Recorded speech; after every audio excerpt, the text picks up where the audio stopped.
If I lost all my progress overnight and had to get lean from scratch, I wouldn't do what most people do. I'd follow a simple but specific plan that works every single time. I'm gonna walk you through this in the exact order I'd do it, starting with the one thing that matters most for fat loss, then training, and finally the habits that actually make it stick. This is the system that works whether you're a beginner or someone just looking to get back in shape. Step number one is the foundation. I would fix my calorie intake before worrying about anything else. To lose 1 pound of fat, you need to be in a 3,500 calorie deficit, as 3,500 calories make up 1 pound of fat. So over the course of a week, if you were to be in a 500 calorie deficit every day, then over the course of a week, you would be losing 1 pound of fat.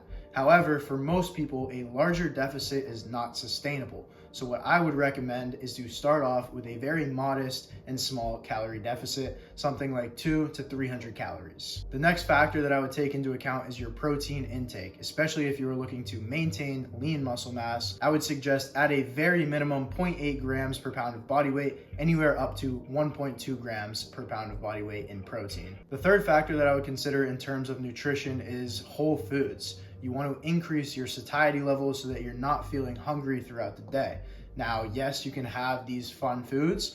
Most diets fail because people don't allow themselves to have fun foods. So you should be allowed to have fun foods. However, a majority of your food should be coming from whole foods, as this will help with your satiety levels. One of the biggest things is tracking your intake. Now, initially, I suggest you should 100% track your intake. And once you become more comfortable with the foods you're eating, especially if you kind of eat similar foods every day, you can get away from tracking every single day. But initially and in the first stages of a diet, you should be tracking your food. By tracking your food, you get a better knowledge of what you're actually eating, and you definitely know I'm eating 2,000 calories or I'm eating 2,500 calories. It's a way to keep yourself in check. And the last point is consistency over perfection. If you can be consistently good, it's better than being occasionally great. The second phase is the execution phase, and this is where training comes in. You should be keeping your daily activity high. You should be training multiple times per week, depending on your fitness level. So that can be anywhere from 3 days a week upwards to 5 or 6 days a week, depending on your deficit.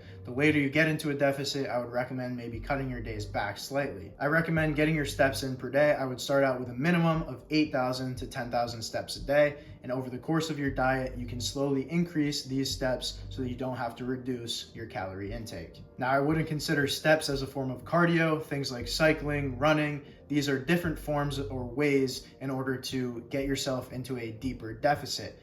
But the one thing I wouldn't do is use cardio as punishment. Cardio should be an aid into helping you stay on your diet. It should be used as a way to keep your calories high while maintaining your lean muscle mass. Instead of having to drop your calories by 200 to 300, you can increase your steps by, say, 5,000, or incorporate, 15 to 30 minutes of cardio each and every day. And the final part of the execution phase is recovery.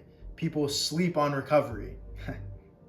Sleep should be just as important as your meals throughout the day. If you're not prioritizing sleep and recovery, you're setting yourself up for failure. The final phase is the differentiator, and this is what I would not do if I were trying to get lean again. I wouldn't chase fad diets, I wouldn't be doing hours of cardio, and I wouldn't be cutting out certain food groups. If you're doing hours of cardio, you're bound for burnout, and if you're cutting out certain food groups, you're gonna binge or you're gonna end up failing your diet. Most people fail their diets because they go too extreme, not because they don't work hard enough. Getting lean is not complicated. It's just a lot of simple things done consistently.